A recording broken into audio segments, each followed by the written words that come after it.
Biksu kecil sedang merendam kakinya di tepi sungai. Lalu tiba-tiba di permukaan air hanyut 2 telur besar. Kemudian itu mengikuti bau kaki dan hanyut bersama air ke kaki biksu kecil. Biksu kecil itu terkejut.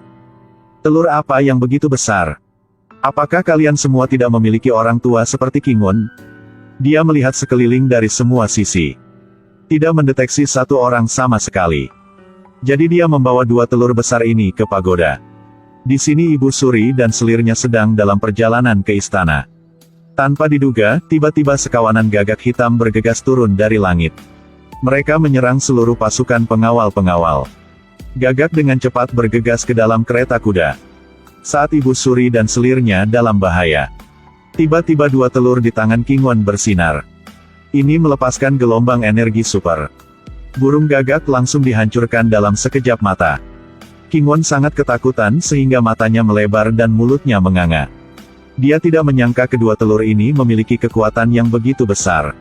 Kingun memeluk 2 telur ke pagoda. Dia ditertawakan oleh kakaknya. Telur juga tidak terlihat seperti telur. Batu itu bahkan tidak terlihat seperti batu.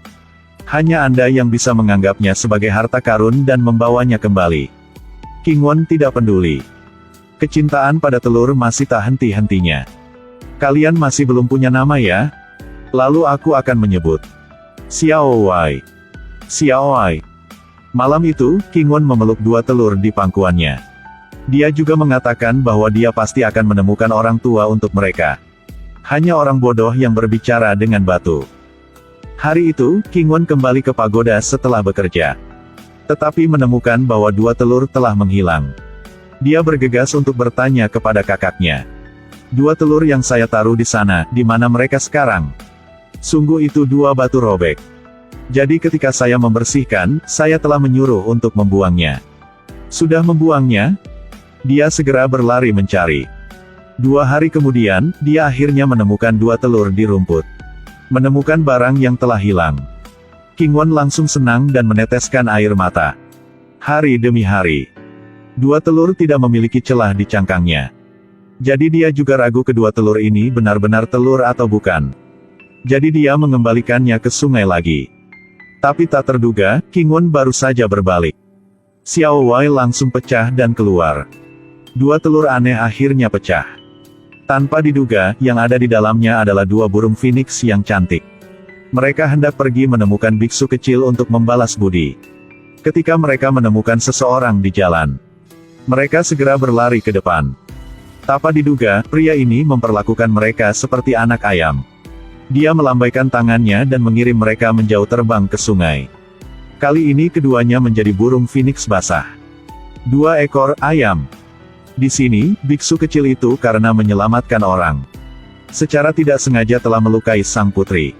Untungnya, sang putri hanya terluka di kulit. Ibu Suri tahu ini langsung menjadi marah.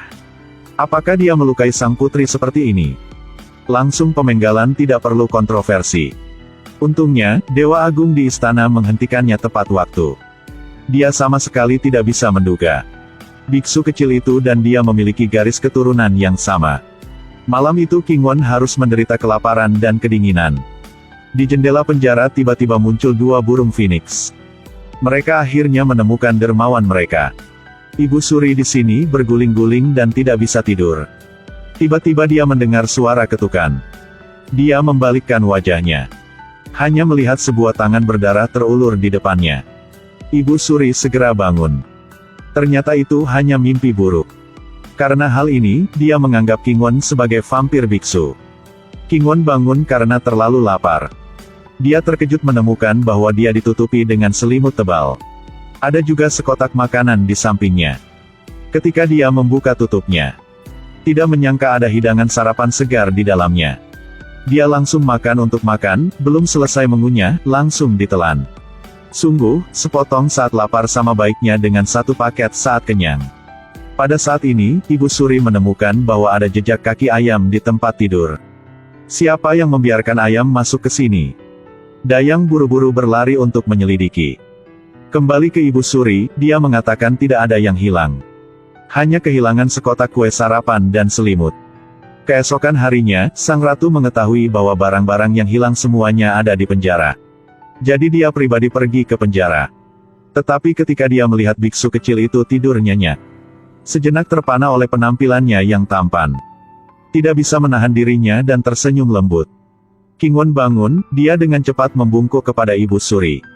Tanpa diduga, Ibu Suri mengangkat tangannya, ingin menyentuh wajahnya. Ibu Suri. Ibu Suri segera sadar. Merasa tempat ini berbau seperti vampir. Dia segera pergi. Yokai biksu kecil ini mengeluarkan perasaan aneh. Kedua anak yang cantik ini adalah hewan peri Phoenix.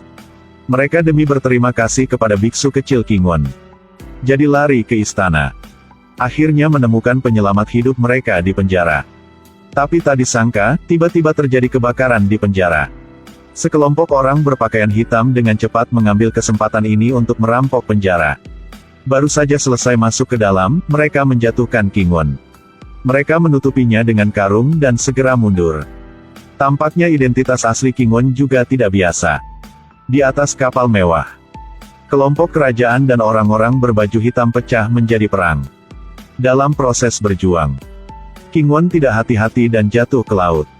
Dia dengan cepat meraih tali tambat kapal untuk mempertahankan hidupnya. Tetapi karena air laut terlalu dingin, sedangkan kekuatannya perlahan menurun, segera tenggelam dalam air dalam. Pada saat bahaya, kedua Phoenix muncul tepat waktu. Mereka menggunakan semua kekuatan mereka, menyelamatkan dermawannya ke darat. Mereka sangat lelah sehingga mereka terkesiap. Kingwon bertanya kepada biara kepala pagoda tentang identitas aslinya. Kepala biara pagoda mengatakan dia diambil pulang. Satu-satunya petunjuk adalah popok berharga yang melilitnya saat itu, bersama dengan surat tanpa tulisan.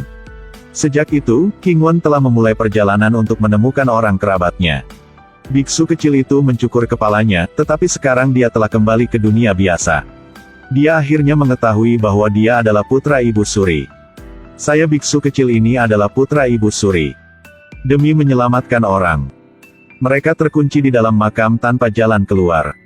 Ibu Suri berdiri di luar makam dengan niat untuk menghiri.